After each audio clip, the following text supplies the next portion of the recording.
It was supposed to be a peaceful afternoon until her laughter cut through my kitchen like a knife.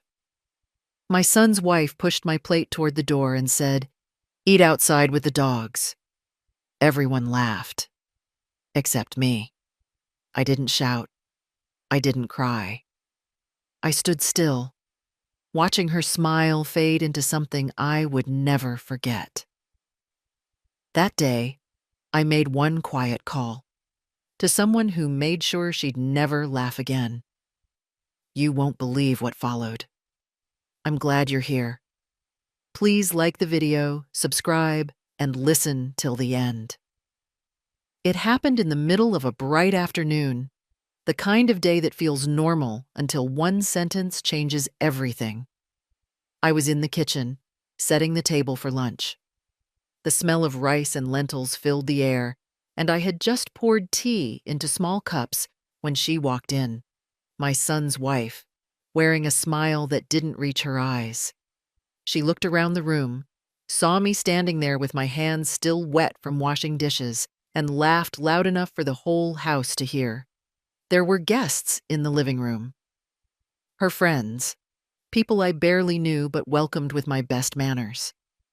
Her voice echoed through the walls as she pushed a plate toward the door and said, "Eat outside with the dogs." For a moment, I thought I had heard wrong. The world around me went quiet, and the only sound left was the faint clatter of the cup, trembling in my hand. My heart stopped. I stared at her, not with anger, but disbelief. I could see the way her lips curved, proud and mocking, waiting for someone to laugh with her. And they did. A few of her friends covered their mouths and giggled. The sound felt like knives being dragged across my skin. My son was standing nearby, silent as a statue, eyes lowered, pretending he hadn't heard a thing. I looked at him, waiting for him to say something. Anything. But he said nothing. His silence cut deeper than her words. The smell of food turned bitter. My throat burned, but I stayed still. My fingers tightened around the cup, not because I wanted to throw it, but because I needed to stop myself from shaking. I could feel my chest ache, not from anger, but from the weight of humiliation. I looked at the plate she had pushed, lying on the floor near the door. My food. My respect. Everything I had built in that house now lay there like waste. She laughed again, louder this time, as if to make sure every guest heard her cruelty. The sound filled the room, bouncing off the walls, heavy and sharp. Something inside me cracked, but it wasn't weakness, it was clarity. I realized at that moment that no amount of kindness would change what I had become in that house, a joke, an inconvenience, something to mock. I felt my face grow warm, not from shame, but from realization. My hands were trembling, but my mind had never been clearer. I didn't need to fight her with words. I didn't need to defend myself in front of people who didn't deserve to hear my truth. I needed only one thing: a call. A single call to the person who could take her laughter and turn it into silence. I placed the cup gently on the table, straightened my sari, and took one slow breath. My eyes met hers. For the first time, she looked uncertain. I didn't speak. I didn't flinch. I simply turned around, walked to my room, and picked up my phone from the drawer. The air felt different. Cold, quiet, heavy. I could hear their laughter fading behind me as I dialed the number. My hand didn't shake this time. My voice didn't break. When the call connected, I spoke calmly, just a few words, and then I hung up. That call would ruin her smile. When I stepped back into the kitchen, the guests had moved to the dining area. My son was still standing there, eyes avoiding mine, his silence screaming louder than any apology could. She glanced at me once, her smirk still resting on her face. But something about my calmness unsettled her. I could see it in her eyes. She didn't know yet what I had done, but she would. The moment she laughed, she had written her own story, and I was about to finish it. As the day passed, I sat quietly in my chair, watching her move around the house, pretending nothing had happened. She thought she had won. She thought her laughter had power. But the truth was already moving, quietly, invisibly, through the lines of that phone call. I didn't need to shout. I didn't need to fight. Because sometimes the loudest revenge is the silence that follows cruelty.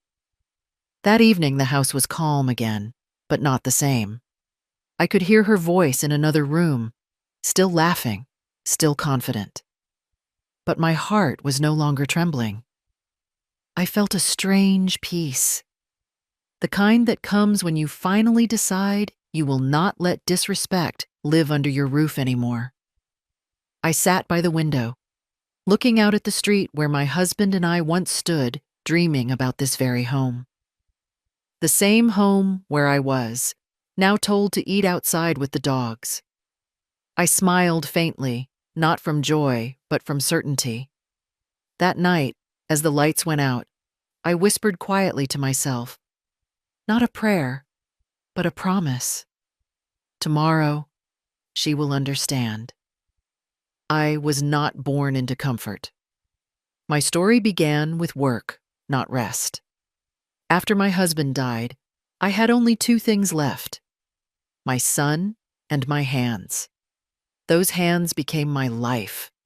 They cooked, washed, stitched, carried, and prayed. They built everything he stands on today. I worked wherever I could find a job. In the mornings, I swept the school floors. At noon, I washed clothes for neighbors. At night, I sat under a dim bulb, sewing torn dresses and mending shirts until my fingers bled. I didn't have a choice. My son needed food, school, and shoes. He was my world, and I was his only chance. I still remember those long nights when my stomach was empty, but his plate was full. I used to hide the hunger behind a smile and tell him I had already eaten. When the rain leaked through our roof, I wrapped him in my own shawl and told him stories to make him forget the cold.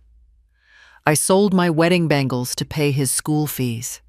I sold the small gold chain my husband gave me on our wedding day so he could have new books.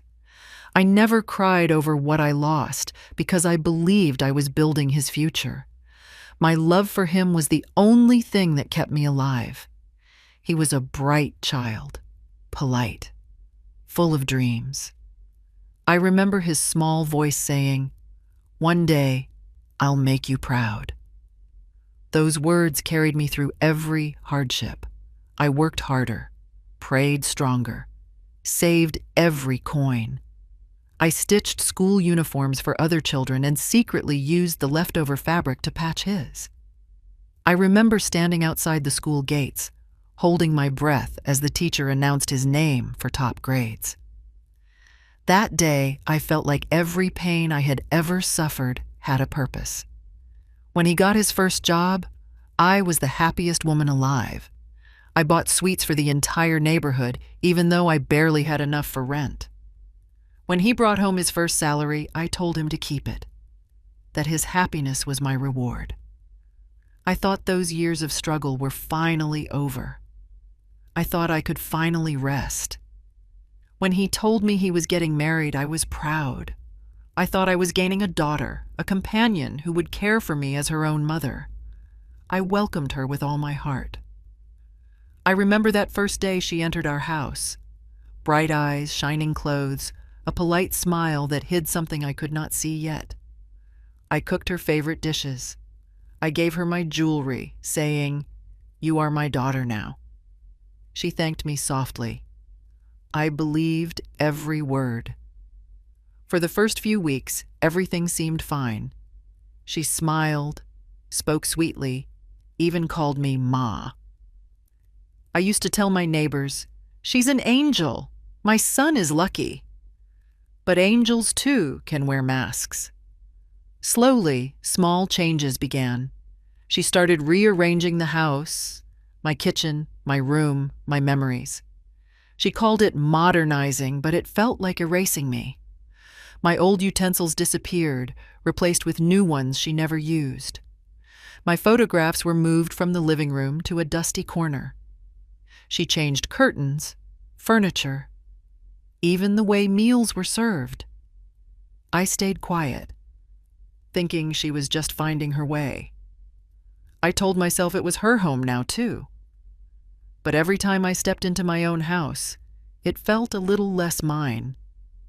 My son didn't notice, or maybe he didn't want to. He was too busy with work, too blinded by love to see the small cracks forming. I tried not to complain. I had spent my life in struggle. Silence was my habit. I thought patience would keep peace. But peace can't live where respect dies.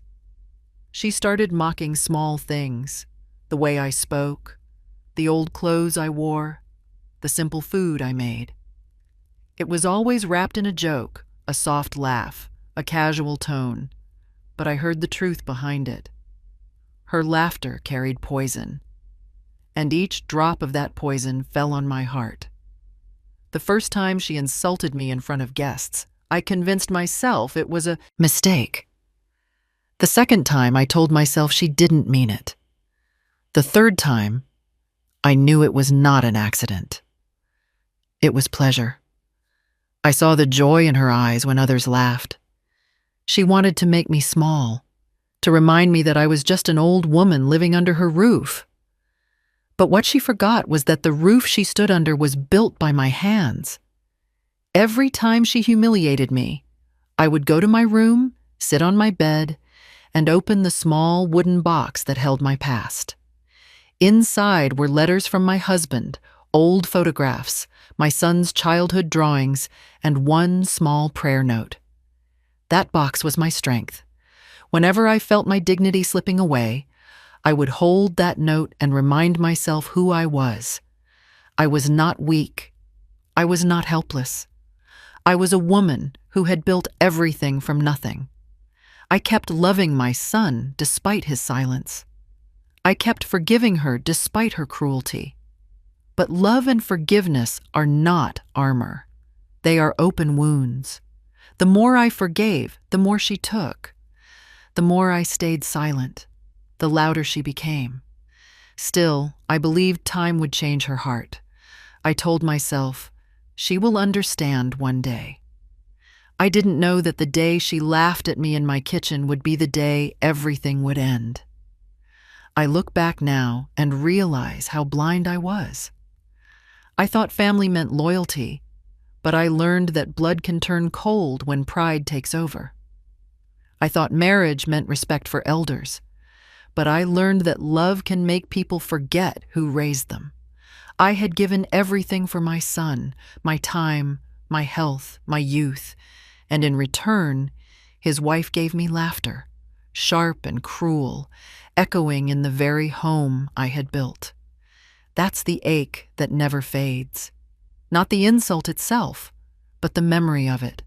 That moment when her laughter replaced my worth.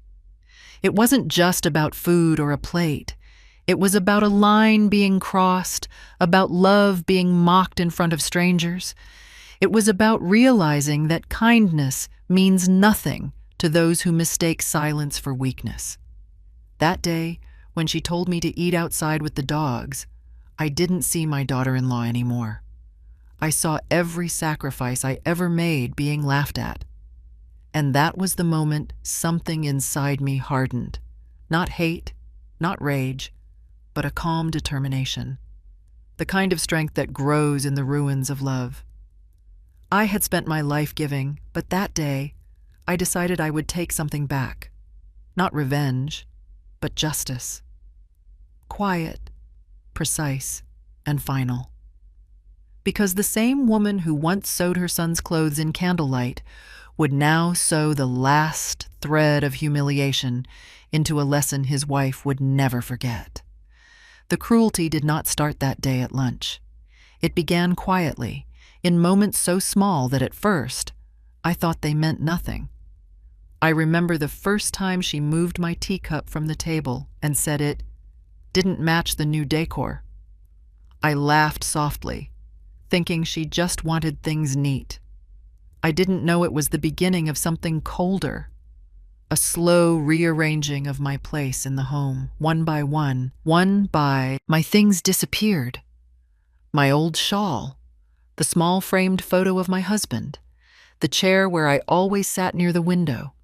They were not broken, not old, just gone. She said the house looked better that way. My son nodded, too busy to notice the emptiness spreading through the rooms. At first it was small. A few words, a few sighs, the sound of doors closing a little harder when I spoke. I told myself she was just adjusting, that every family needed time. But time did not soften her. It sharpened her instead. She began correcting me in front of others, how I folded clothes, how I cooked rice, how I spoke to neighbors. Each correction was a small cut, and I smiled through each one. I had learned to swallow pain quietly. I thought silence would keep the peace, but silence only fed her power. Sometimes she would stand behind me when guests came and whisper things that made my stomach turn. Soft, poisonous things like, "Don't say too much," or "Let me handle it, you'll just embarrass us." She made me feel like a stranger in my own home. The neighbors noticed, but no one spoke. People rarely do when cruelty hides behind polite smiles. My son was blind to it all.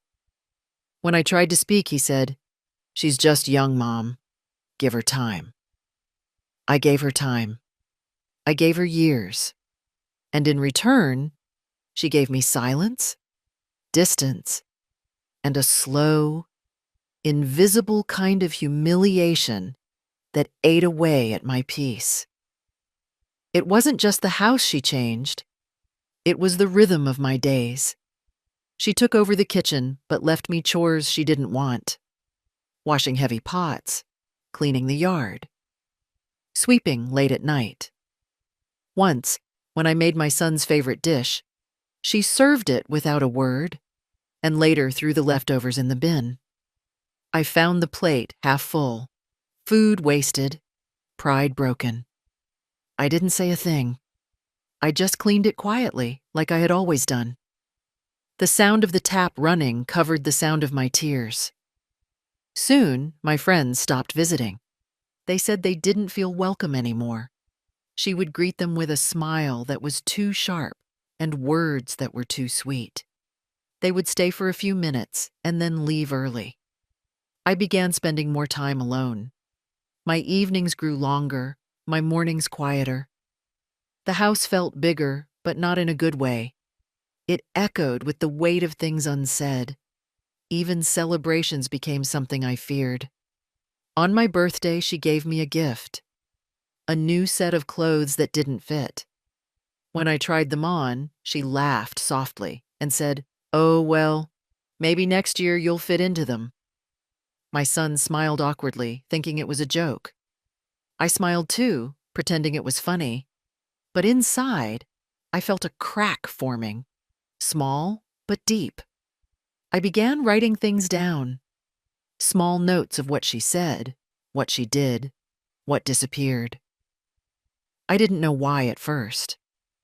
Maybe it was my way of remembering, or maybe I was building a record of pain in case I ever forgot how it started.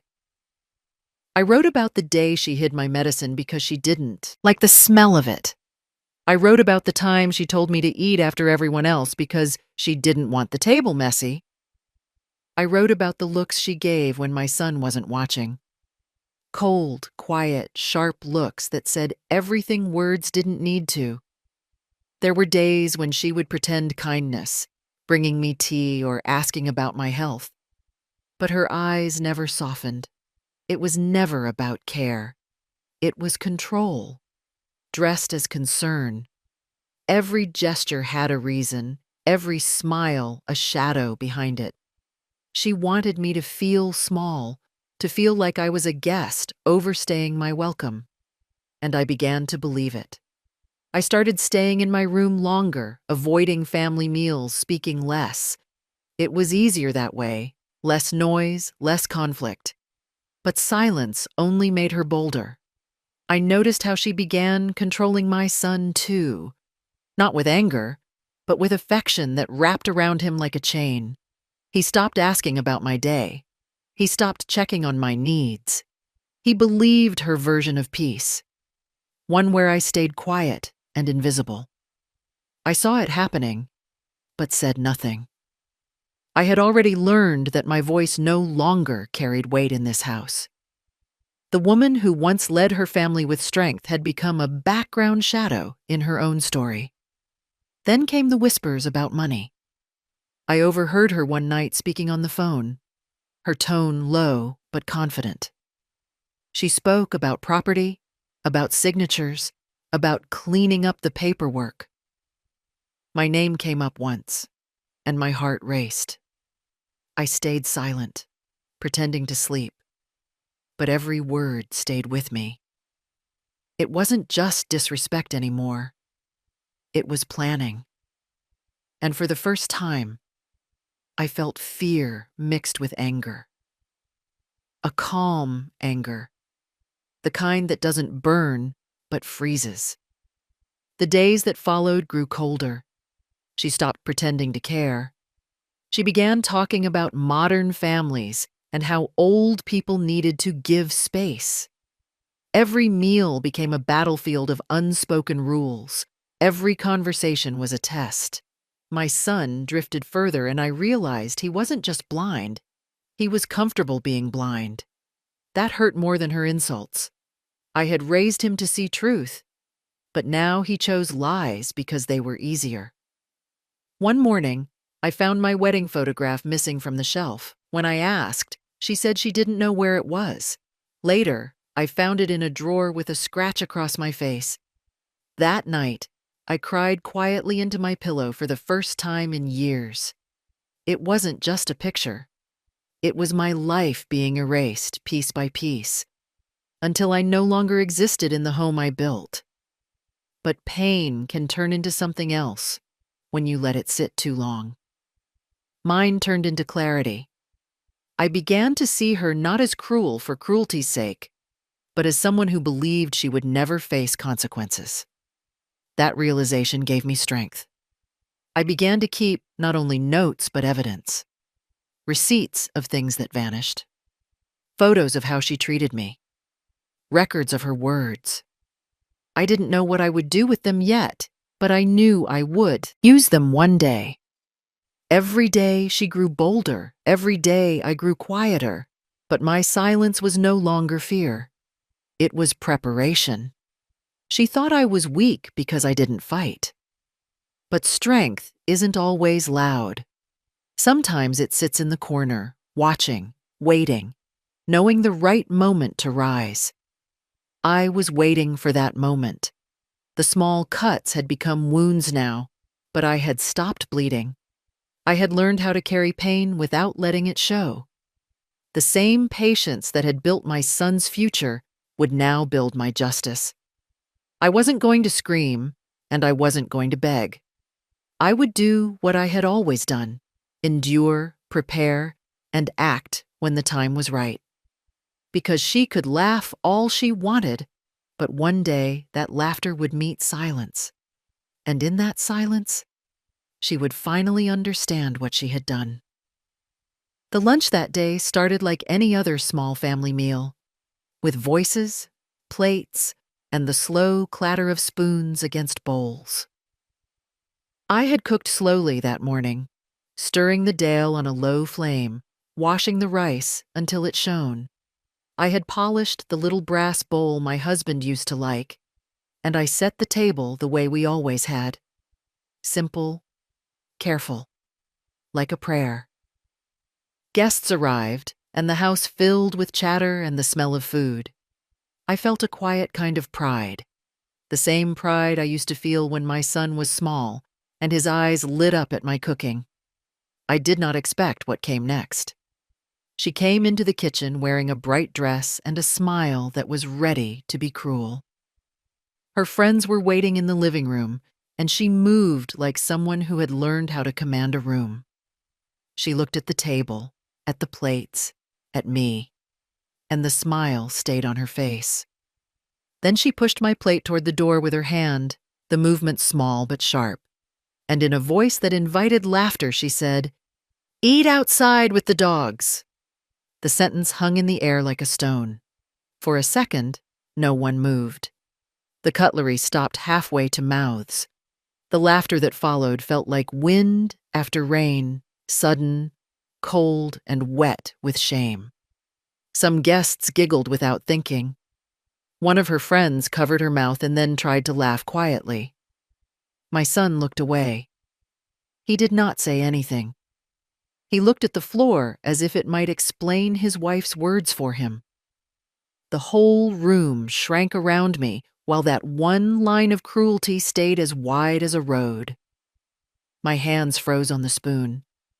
I felt the heat rise to my face, not with anger, but with a deep, aching sorrow.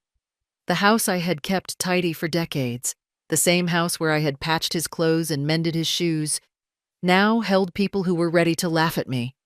I did not shout. I had learned the hard way that shouting gives power to cruelty.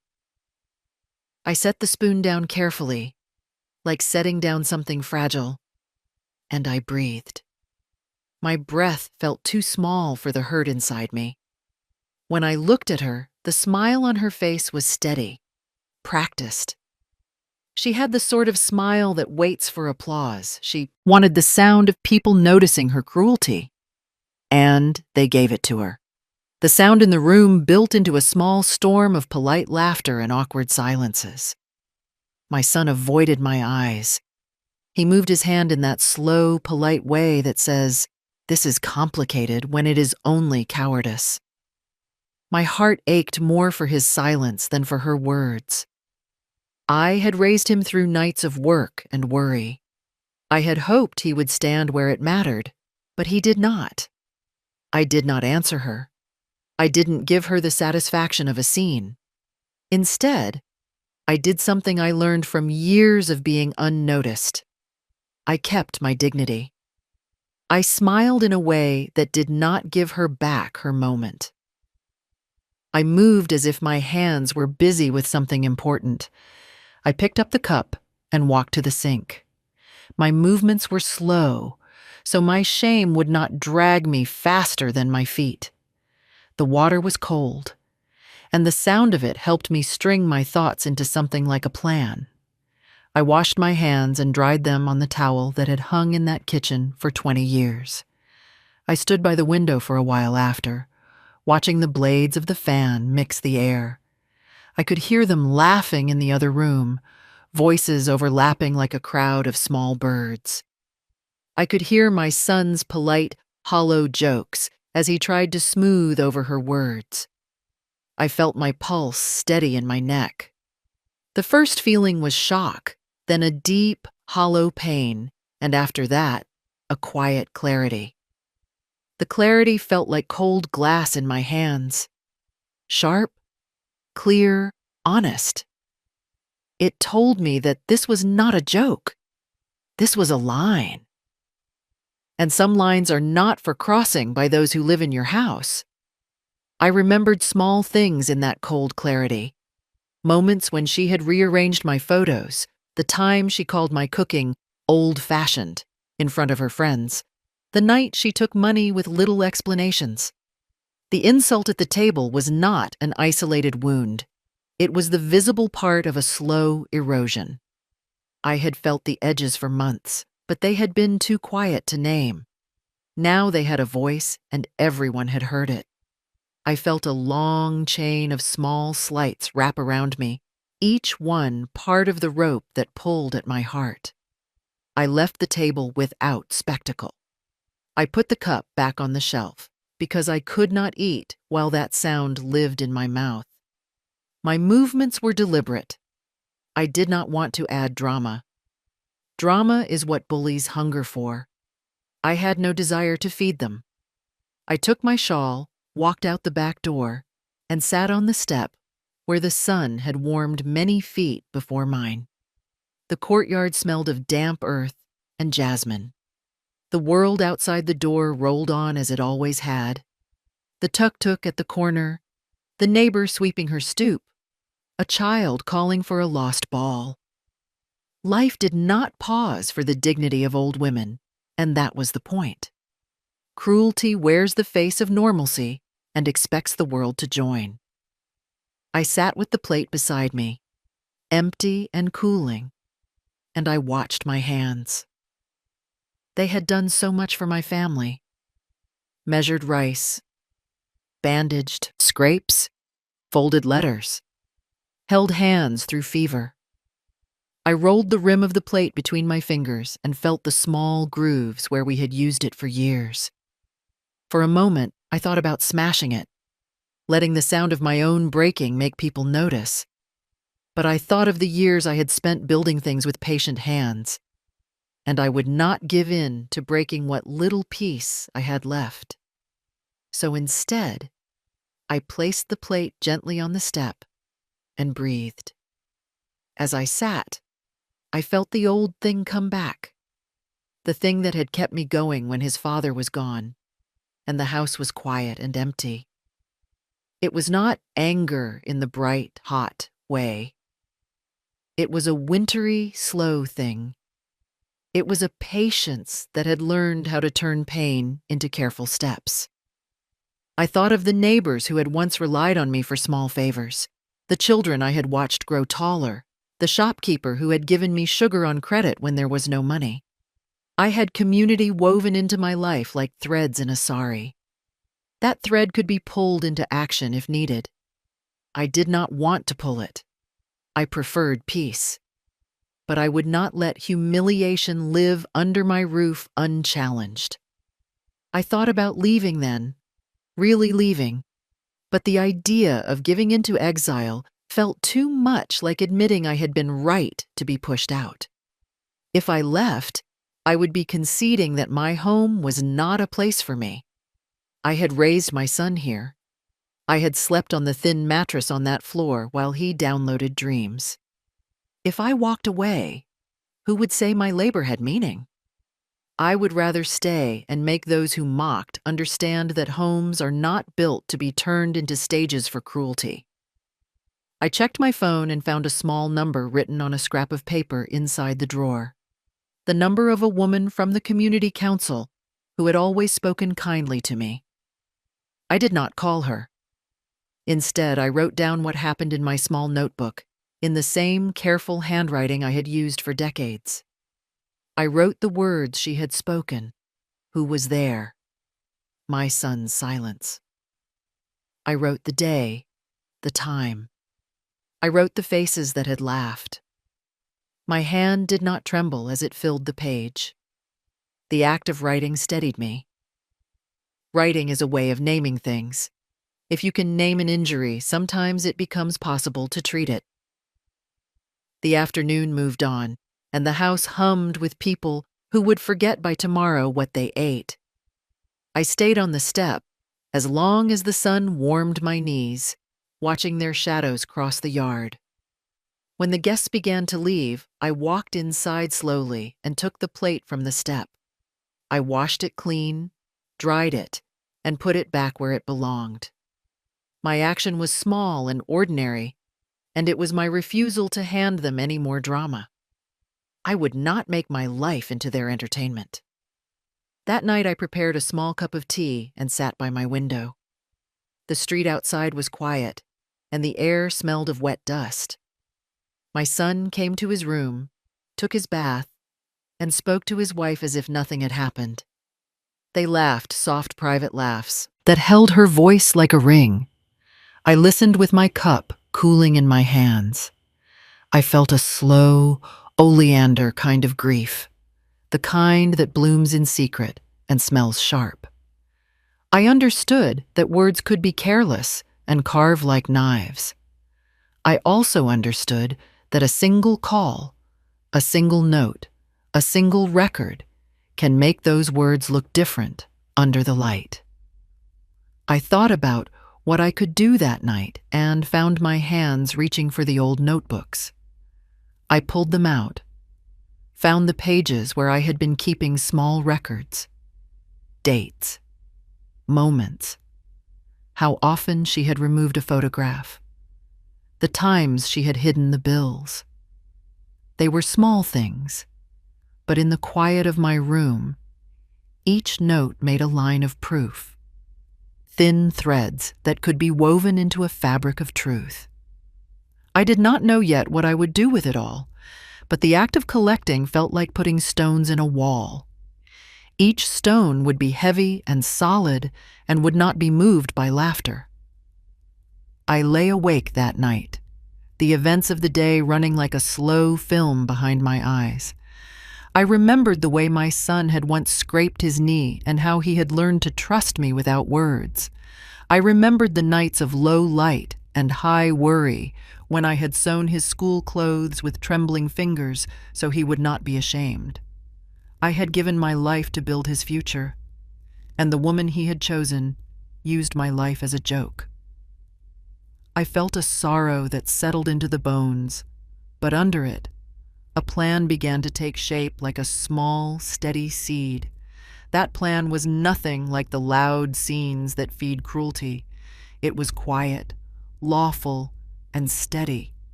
I would not humiliate her back. I would not call neighbors for gossip. I would collect, record, and show what had been done in a way the law and the community could not ignore. I would make sure her words had witnesses that were not her friend's polite laughter. I would gather the proof so that when the truth came, it would not be me shouting. It would be facts, and facts are hard to laugh at. I slept briefly and woke at dawn with the taste of resolve. The day after humiliation is the day many people forget, but not me. I was not foolish enough to think one lunch would change her forever. But I was wise enough to think one clear, deliberate response could. I rose and prepared a small list of what I needed: names of neighbors who had been there, a note of what was said, the plate that had been shoved toward the door. I would not let the memory blur. The truth, when kept carefully, has a way of traveling without shouting. That morning, I did not race to the council or cry at the door. I walked with the slow dignity of a person who has nothing to prove to fools. I kept my head steady and my hands clean. I carried the plate in my bag as if carrying a relic, a reminder of what happened and why I would not let it stand.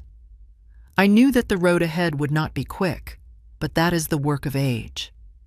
To know when to wait and when to act.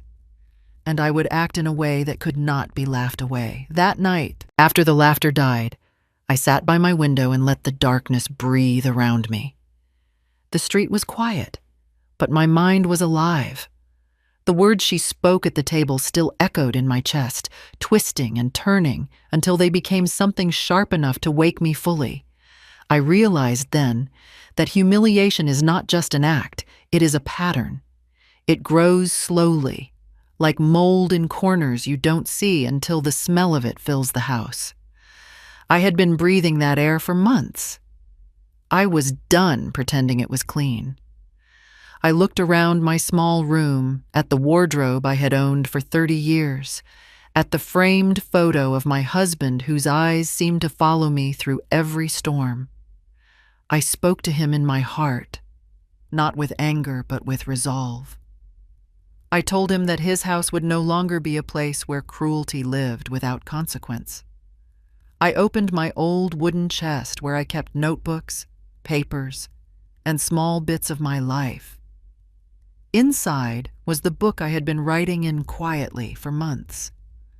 My silent record of the things she said, the things she did, and the moments that had stripped away my peace.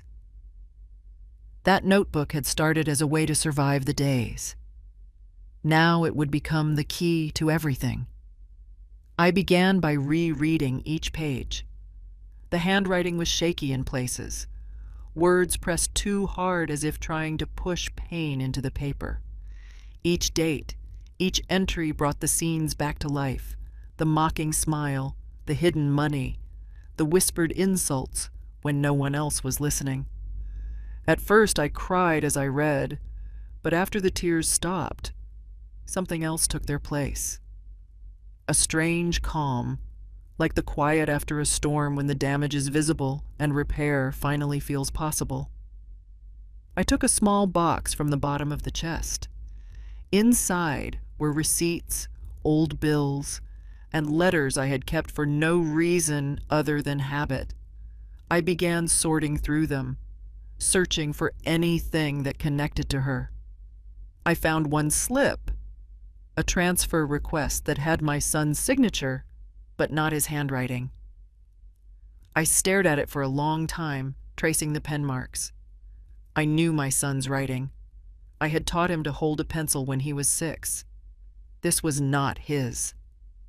My heart pounded, not from fear, but from certainty. It was forged. I looked deeper. There were messages printed from her phone that she had once left on the table, screenshots I had quietly copied and saved when she spoke too freely. In them, she wrote to a friend about convincing him to move the old woman out and selling the property before she complicates things. Each message was like a piece of thread. Alone they seemed thin, but together they could weave a rope strong enough to hold the truth. I printed every message, dated every note, placed them carefully in an envelope. My hands did not shake. I was no longer afraid of evidence. I was building armor. As I worked, I remembered the camera above the main door. A small CCTV she herself had installed for security. I smiled at the irony.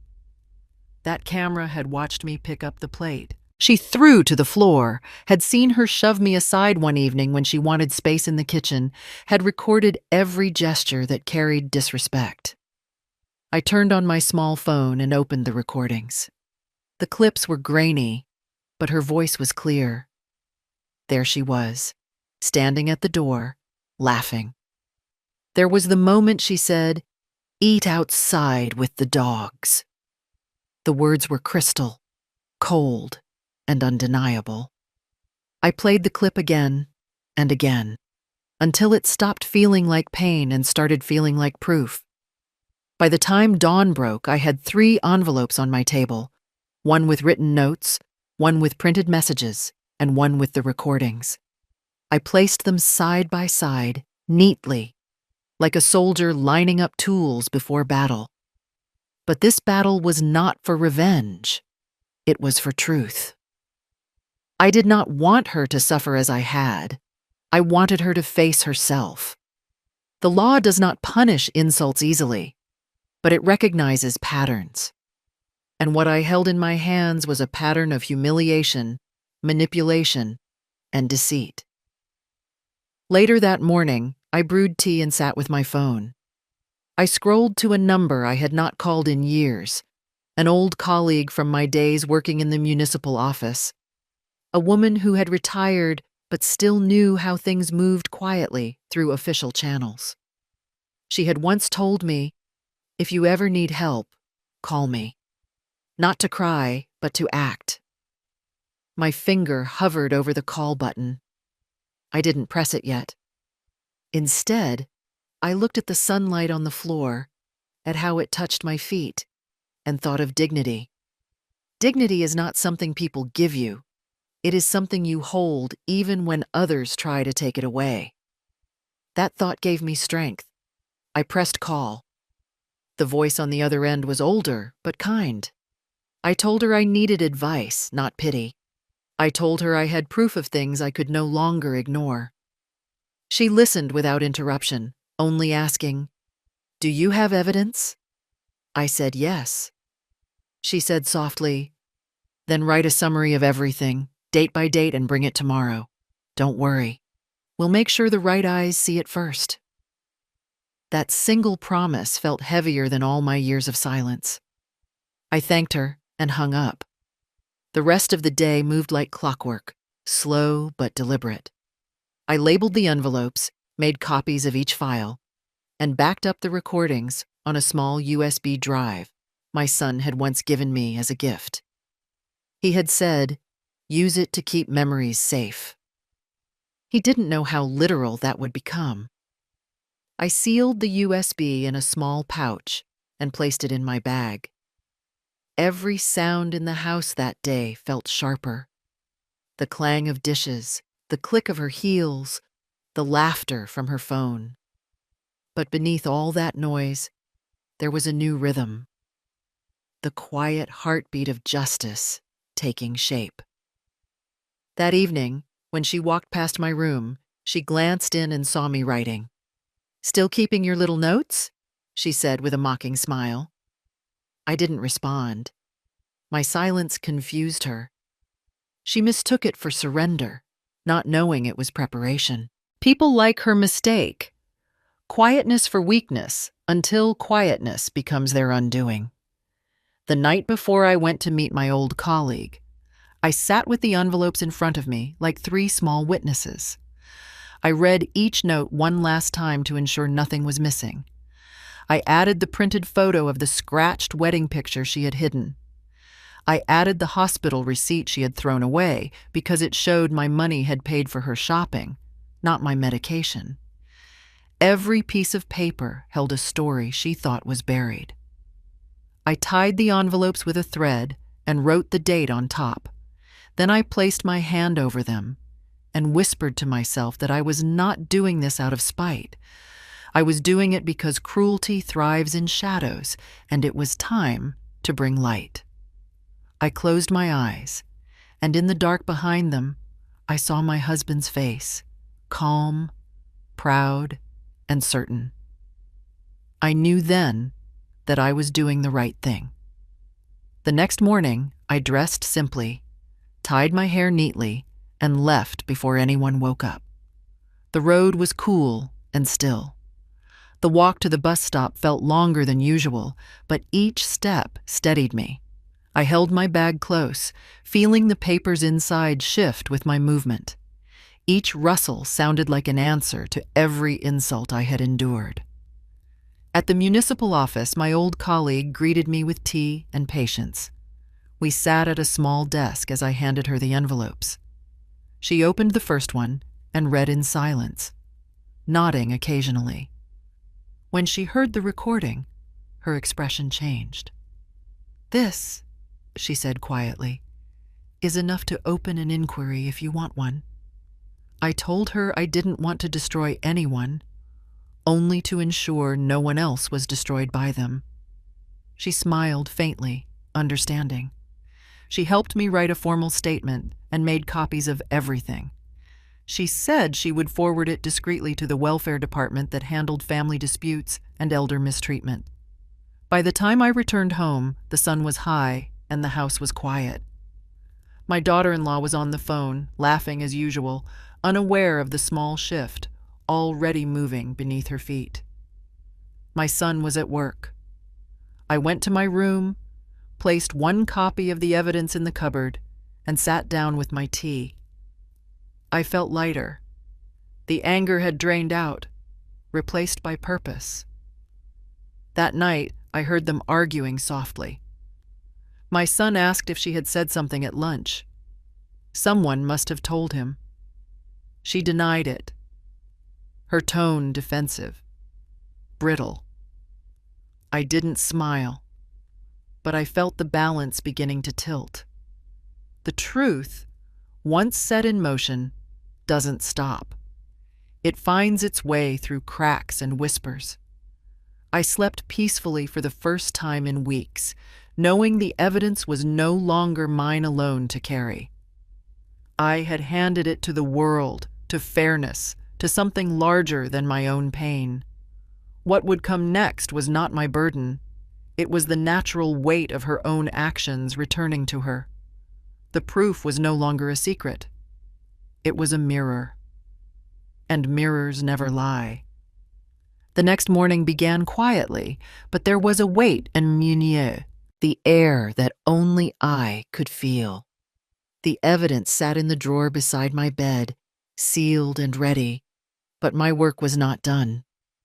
Proof alone does not move the world. Action does. I sat by the window with my cup of tea, watching the slow traffic of the street, and thought about every person who had once helped me in small ways. Some of those names had faded with time, but one stayed clear. The lawyer who had handled my husband's estate years ago. A patient man who believed in paperwork more than power. I had not spoken to him in years, but I still remembered his number. I found my old phone book, the one with frayed pages and fading ink, and traced his name with my finger.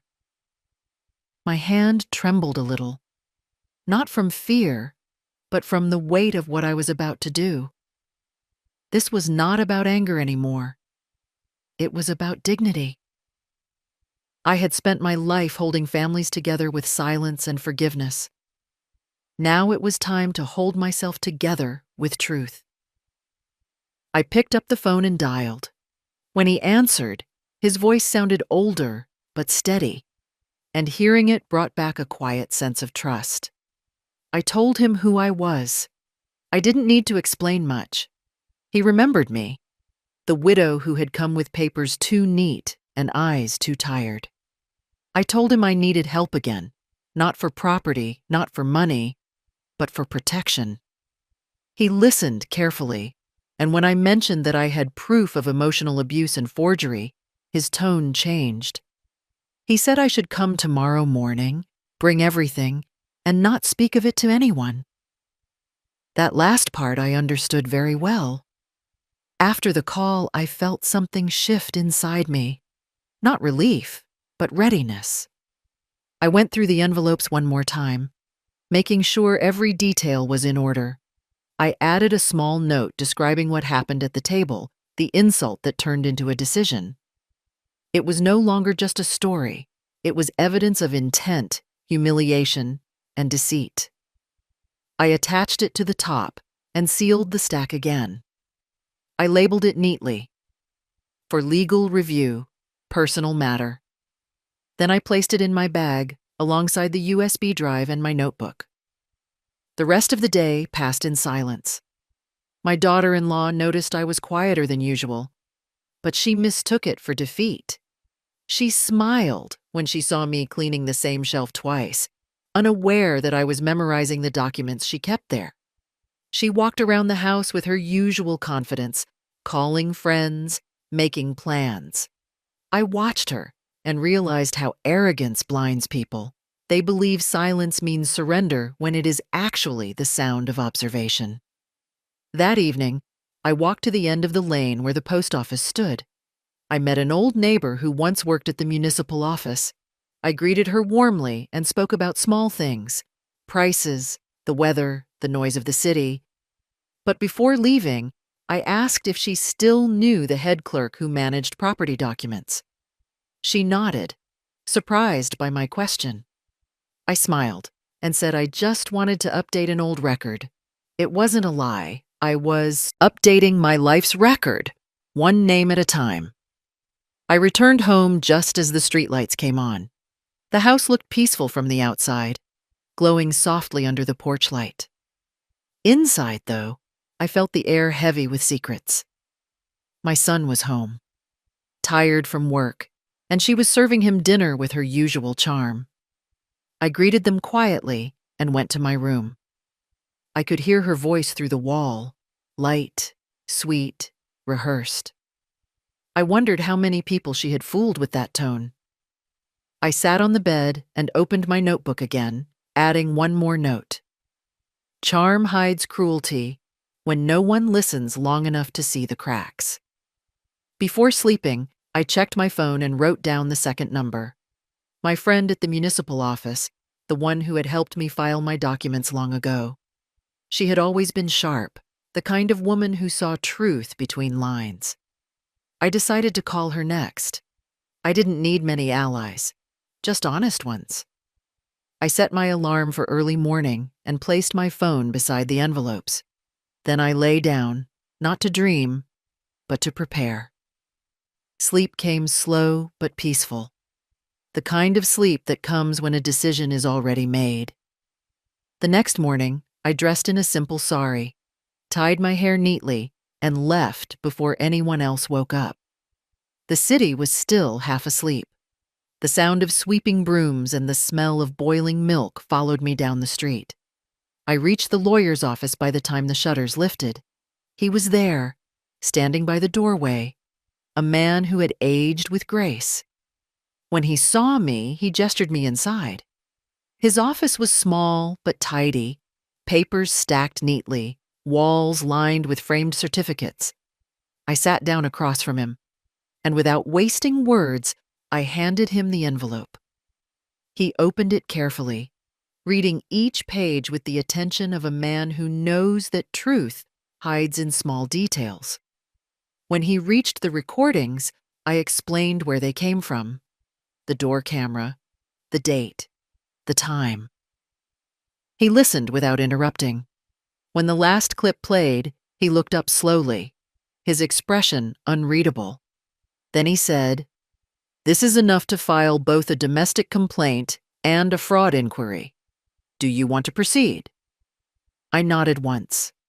He said he would prepare 2 sets of documents, one for legal protection, one for property verification. He told me not to worry about fees. "Your case will speak for itself," he said softly. I thanked him, left his office, and walked toward the municipal building where my friend worked.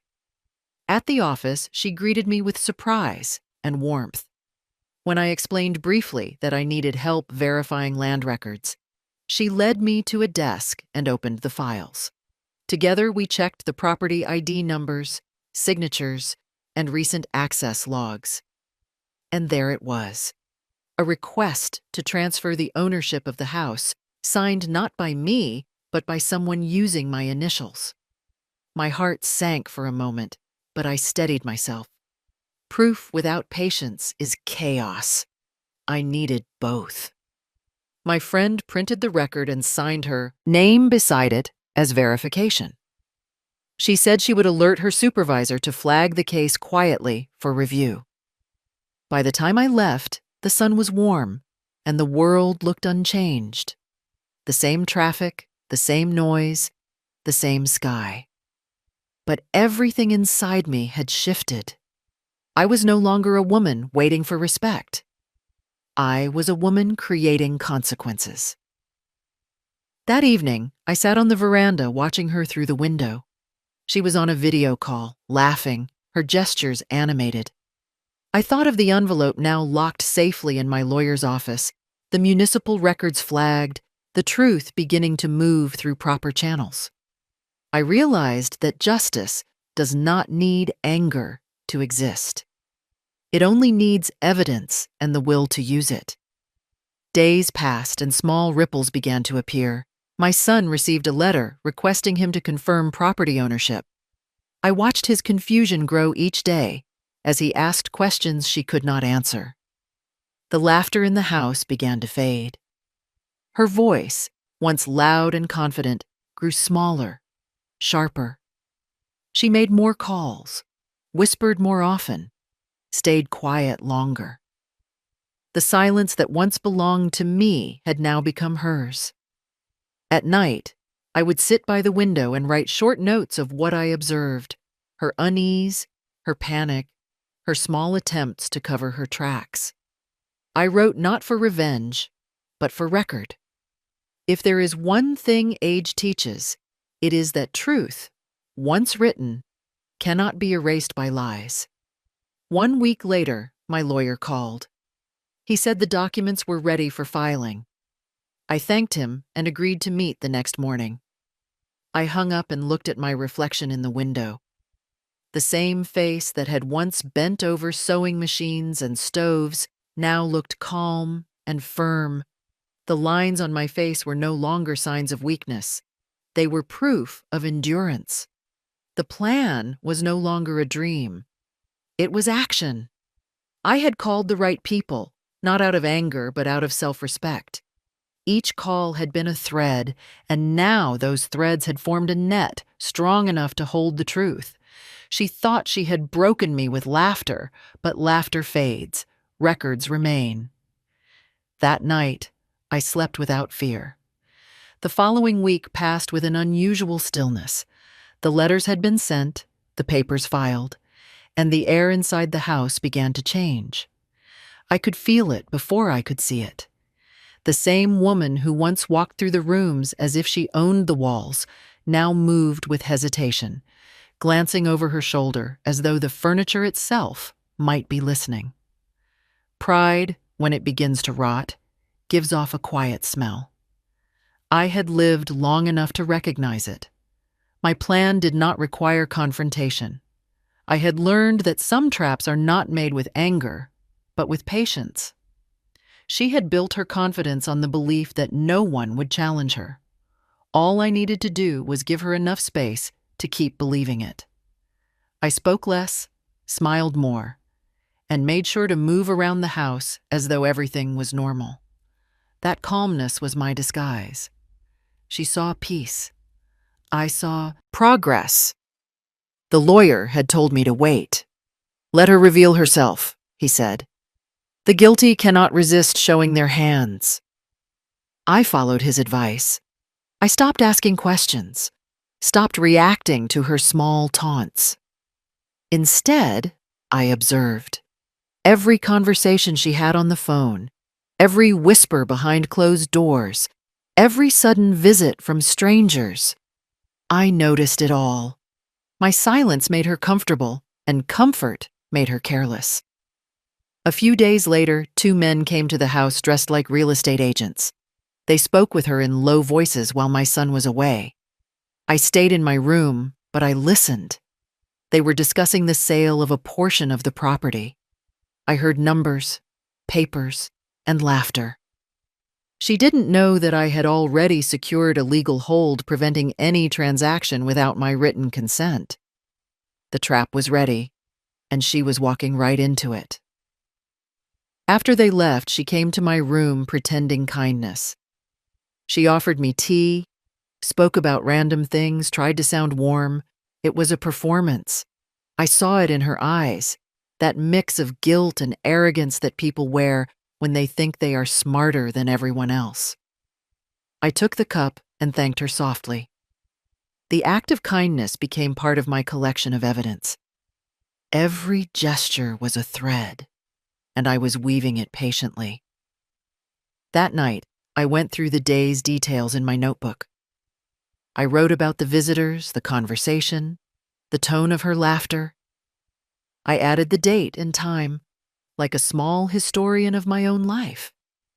My handwriting was steady, and my mind was clear. There is a special kind of power that comes from knowing you are finally the one watching. A few days later, she made her next mistake. She called a friend and spoke loudly enough for me to hear. She said the paperwork for the house transfer would be completed soon. She said I was too old to understand anything. Her words no longer hurt. They confirmed everything I needed to know. I quietly turned on my recorder and captured that conversation. When she finished, I smiled to myself. Pride always overplays its part. The lawyer called again that evening. He told me he had submitted the documents to the court and that a temporary freeze had been placed on the property. Nothing could be sold, altered, or transferred without my approval. I thanked him, my voice calm. He reminded me not to mention anything, to let her believe her plan was working. I promised I would. Silence, I realized, was my sharpest tool. The following morning, I found her sitting in the living room surrounded by property brochures. She was talking on the phone, her tone light and excited. I walked past her slowly, carrying my cup of tea. She didn't even glance at me. That invisibility no longer hurt, it protected me. The less she noticed me, the more freely she exposed herself. Every word she spoke was another step deeper into her own pit. Later that afternoon, my friend from the municipal office sent me a quiet message. The agent who was helping her sell the property had been flagged for previous fraud cases. That small piece of news tied the final knot of my plan.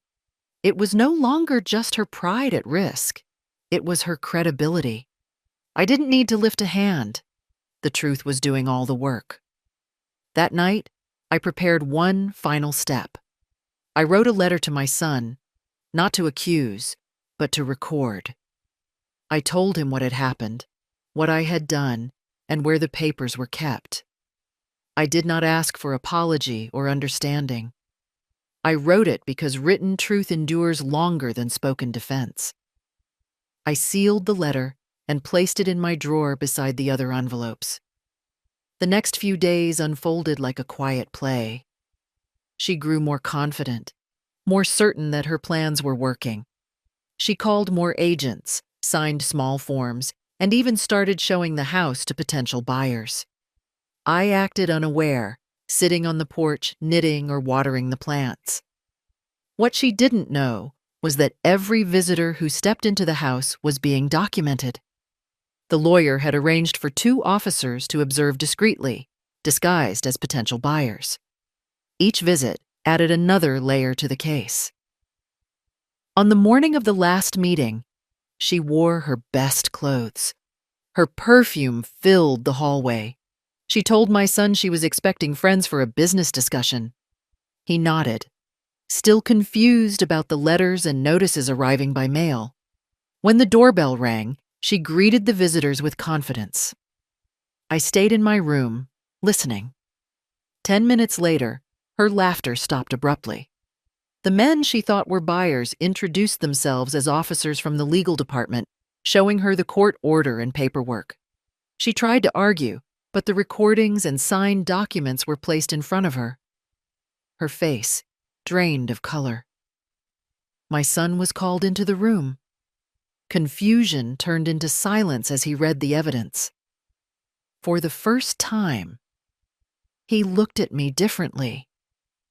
Not as a burden, but as someone who had carried more strength than he ever imagined. I didn't enter the room until the officers had finished their inspection. When I did, the house was silent except for the rustle of papers. She stood frozen, holding one of the legal notices in her trembling hands. I didn't speak. I simply looked at her and then turned toward my son. I placed my hand on the back of a chair and said quietly, "Now the house will breathe in peace." The officers left, leaving behind a stillness that no laughter could cover. My son sat down slowly, holding his head in his hands. She said nothing. The trap had closed, but it wasn't built with cruelty. It was built with truth, and truth never collapses when it stands on patience. That night, I wrote the final entry in my notebook for that week. I described the moment she realized the game was over, the way silence filled the house, and how the air finally felt clean again. I didn't write it out of pride. I wrote it to remind myself that sometimes justice walks quietly, wearing the face of calm, old women who refuse to be erased. As I closed the notebook, I whispered to the memory of my husband that the home he built was safe again. The laughter that once carried cruelty was gone. What remained was peace. Not loud, not triumphant, just steady and real. And for the first time in a long time, I slept without the taste of bitterness in my mouth. The plan had worked, not because I fought louder, but because I listened longer. Pride had walked straight into its own reflection, and I had only held up the mirror. The morning after the officer's visit, the house did not feel like the same place. The silence had changed its shape. It was no longer heavy with shame. It was clear, sharp, and honest. The sunlight coming through the window looked brighter, as if even the dust in the air had been waiting for this calm. My son did not come out of his room for a long time. When he did, His eyes were tired, older somehow. He didn't say anything. He didn't need to. The truth had spoken for both of us. Outside, word had already begun to spread. The neighbors who once watched our life from behind curtains now looked with new eyes. They had heard pieces of what happened. Not from gossip, but from the quiet visit of the legal officers. In this neighborhood, truth moves faster than lies when it wears a badge. By noon, whispers had turned into silence. The same people who once laughed at her jokes now crossed the street to avoid her. Pride collapses faster than a house of cards when the wind of truth blows through it. She tried to hold herself together that day. She wore her fine clothes, painted her lips, and called people. But her voice had lost its shine. The calls went unanswered. The friends who used to praise her for her charm now had nothing to say. The agents who had promised easy money stopped answering her messages. The lawyer's work and the court's order had made sure of that. Every door she tried to open met the same lock, the one built by her own lies. My son spent that evening pacing the hall. I could see the war in his eyes, between love and regret, between pride and guilt. He finally came to me after sunset. He didn't bring excuses. He just sat down on the edge of my bed and said softly, "I didn't know." I nodded. There was nothing else to say. Ignorance may not be a crime, but it is never innocence. I told him he would need to face what came next, and that running away would not clean the stain of silence. He nodded again, tears in his eyes. That was the beginning of his own reckoning. The next few days moved slowly, like a long, quiet march. Officers visited again, this time for follow-up verification. They went through the documents, cross-checked signatures, and collected statements. I answered their questions with calm precision. Every word I spoke had already been written once in my notebook, rehearsed in my mind, and filed with patience. Truth, when it is ready, doesn't tremble. When they asked her to explain her actions, her voice broke. She blamed confusion, paperwork, misunderstanding. She said she didn't mean harm, that she was only helping. The officers listened but didn't respond. They had seen such stories before. Smiles covering greed, excuses hiding intention. They showed her the recordings, the messages, the signatures. Each proof fell like a stone in the quiet room. Her eyes moved from paper to paper, and with every page, her confidence disappeared a little more.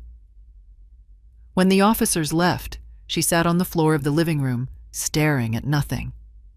The house, which once echoed with her laughter, was now filled with the sound of her silence.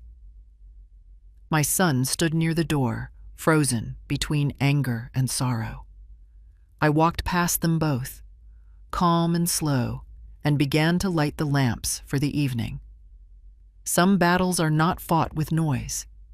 They are won with the quiet glow of persistence. That week, the local paper published a small report about a case of attempted property fraud under investigation.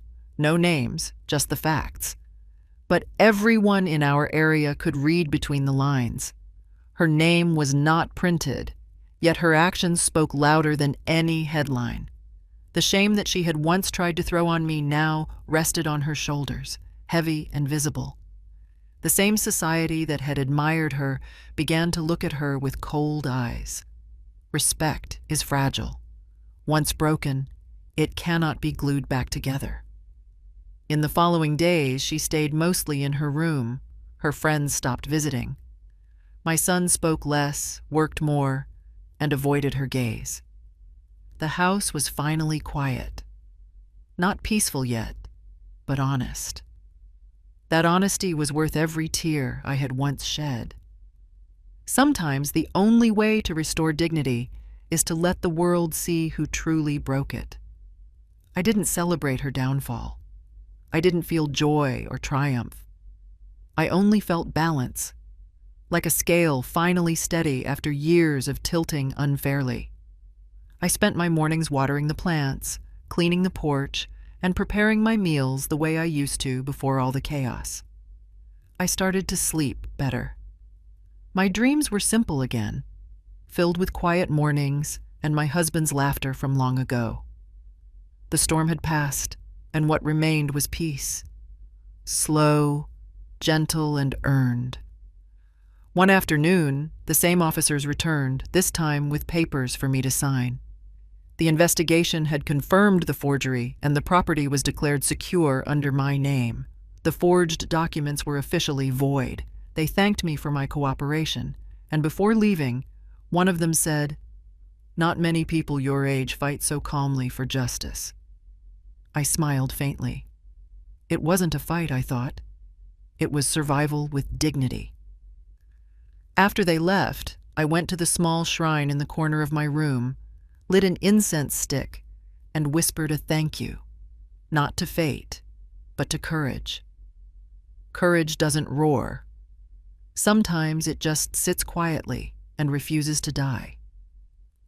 I looked around the room and felt a strange sense of belonging return. The walls no longer felt hostile. The air no longer carried the sting of mockery. The home had found its heart again. A few evenings later, she came to my door. She looked different, smaller somehow, her shoulders bent, her eyes swollen. She didn't speak at first. Then she said, almost in a whisper, that she was sorry. I listened. I didn't say I forgave her.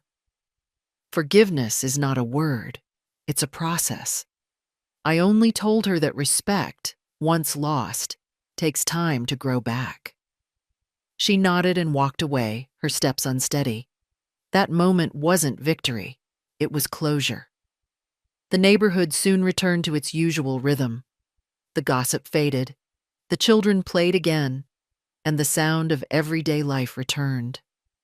But within our walls, everything had changed. My son began helping around the house again.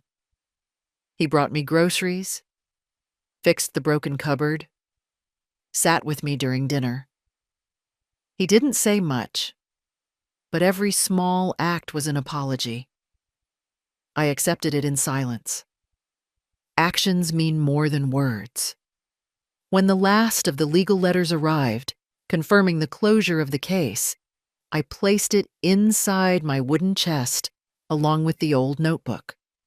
That notebook had begun as my place of sorrow and ended as my record of justice. I tied it with a ribbon and placed it beside my husband's photograph. The light from the lamp flickered softly over it, as if blessing what was done.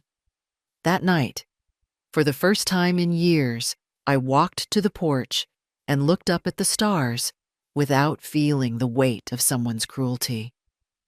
The world had not changed, but my place in it had. I had reclaimed it, not through anger, but through truth, patience, and courage. The laughter that once humiliated me had been replaced by silence, and in that silence, I found peace. The exposure was not loud, not cruel, not dramatic. It was simple, steady, and final, like dawn arriving after a long night. She had laughed once and thought her words were power. But now, every person who looked at her saw what those words had truly meant.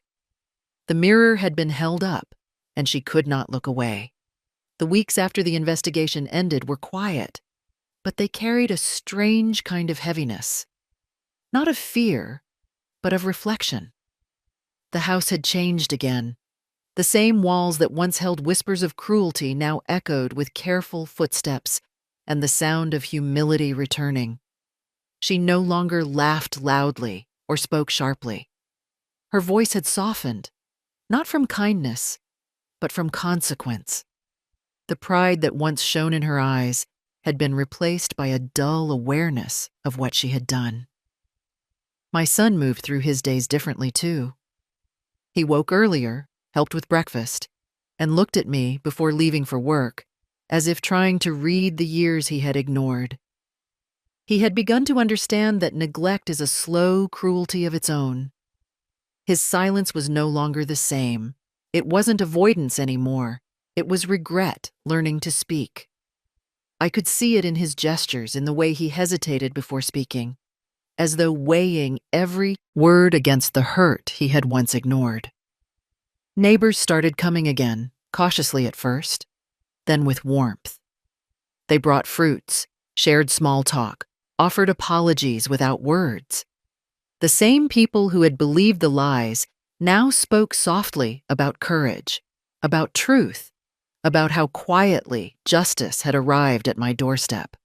I didn't seek their approval, but their respect came back on its own, carried by the way I had handled what others would have turned into noise. I didn't need to defend my dignity anymore. The truth had done it for me. The daughter-in-law, once the queen of this home, now moved like a guest inside it. She cooked in silence, avoided my gaze, and kept her phone on silent for hours. Sometimes I caught her sitting by the window, lost in thought. Her reflection in the glass looked smaller, humbled. I didn't feel joy watching her like that. Pity, maybe. But pity is its own kind of exhaustion. I simply went on with my chores, sweeping the veranda, boiling tea, folding clothes. The same quiet acts that had once been my survival were now my peace. One afternoon, I found her standing in the kitchen, staring at the same plate she had once pushed toward the door. Her fingers trembled as she held it, perhaps remembering the words she had said that day, "Eat outside with the dogs." She looked at me for a moment, eyes full of something that wasn't pride anymore. It was understanding, the slow kind that only arrives when consequences have done their work. She placed the plate back gently, as if afraid to make noise. That was apology enough for me. Days turned into weeks, and the distance between us became softer, less like punishment, and more like silence that had learned how to coexist. My son tried to build bridges in small ways, helping her in the kitchen, reminding her to eat, sitting beside her without words. I didn't interfere. The lessons of life cannot be taught by mothers forever. Sometimes they must come from the echoes of one's own actions. The outside world, however, was less forgiving. Her social circle had disappeared entirely. The women who once invited her for gatherings now avoided her name. Her phone barely rang. When it did, the conversations were short and cold. Reputation, once shattered, does not rebuild easily. The investigation had left a mark in records, and though her name wasn't printed publicly, it lingered in whispers, in glances, in polite avoidance. She had wanted attention all her life. Now she had it in the form of silence. I watched her carry the weight of it day after day. The pride that once decorated her had become a chain around her neck. But I didn't add to it. I didn't scold, didn't remind her. My revenge was complete the day I chose not to seek more of it. I simply existed, steady and dignified, and that was enough to remind her of everything she had lost. Age had taught me that forgiveness is not forgetting. It's choosing to stop bleeding from the same wound. One evening, my son came to me with folded hands, his eyes tired and wet. He said he wanted to make things right, not with words, but with actions.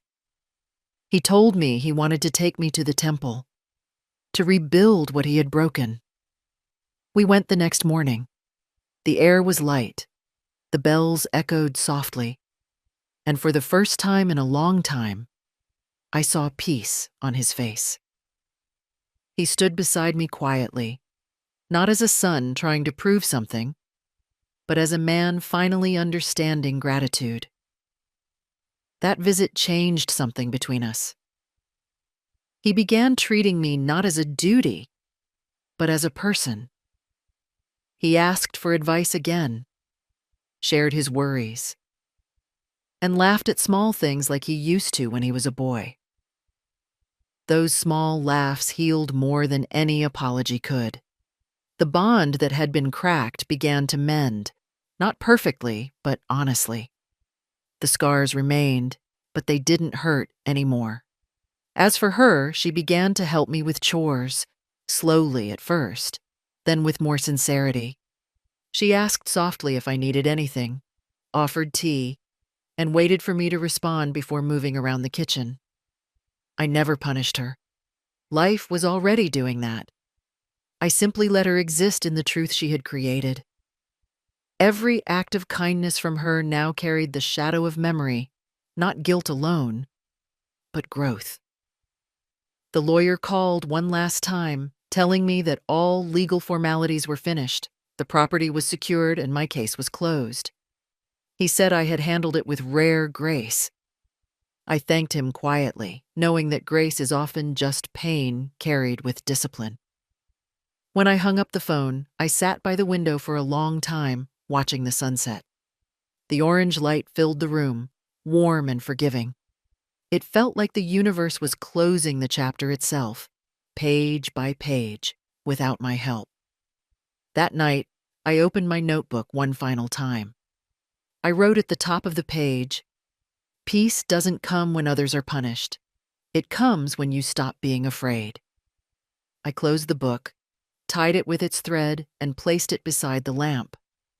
The flame flickered softly, like the pulse of a calm heart.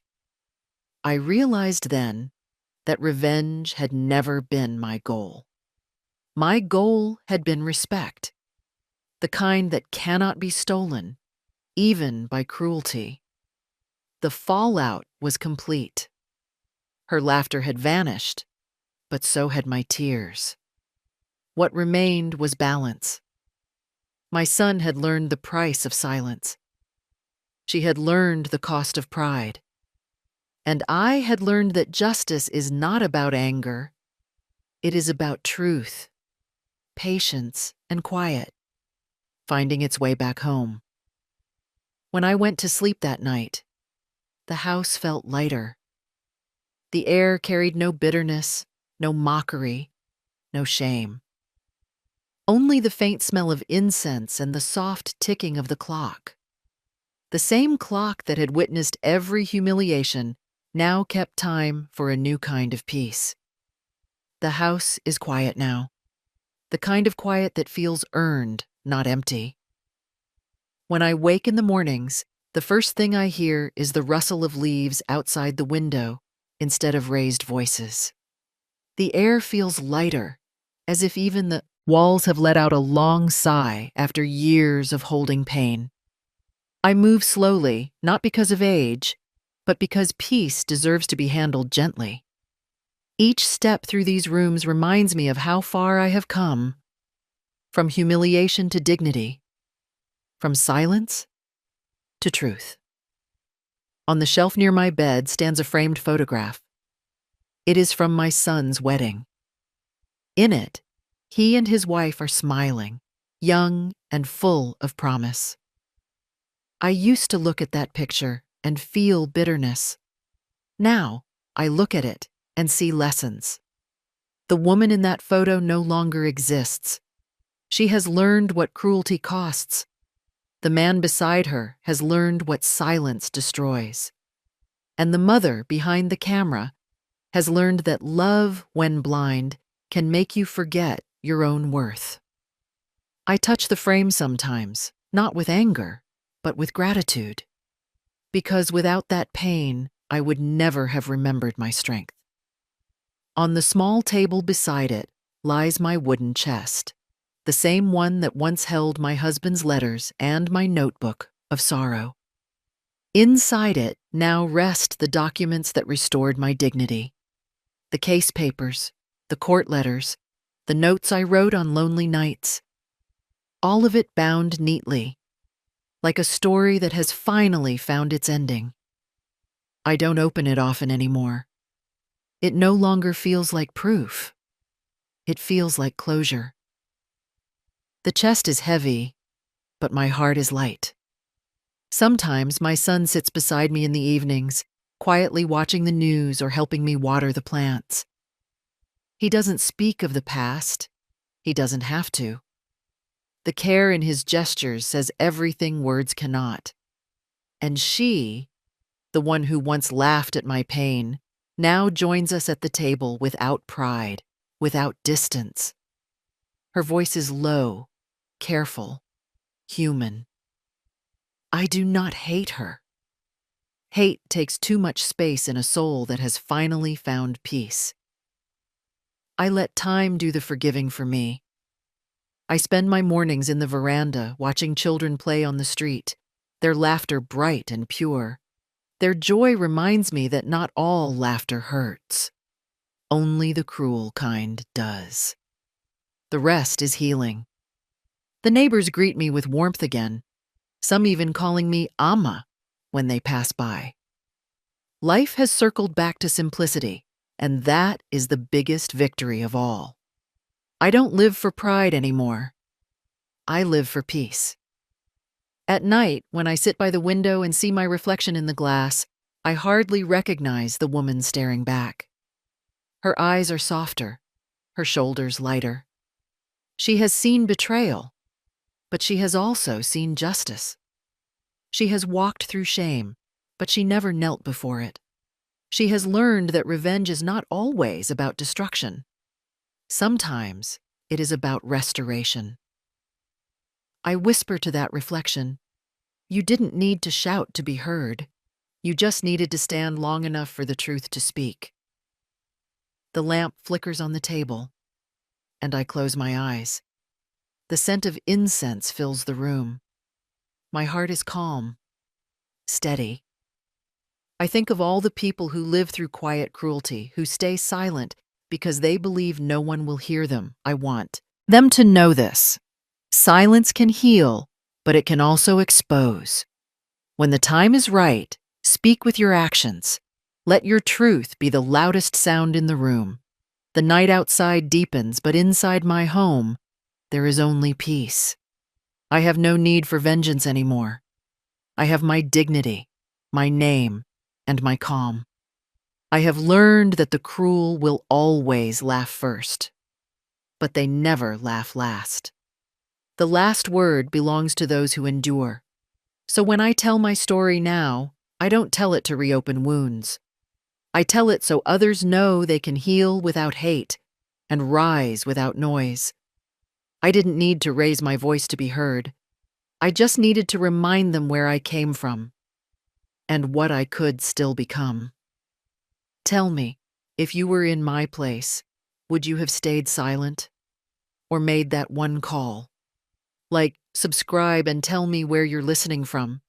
Because some stories of respect don't end in revenge. They end in peace.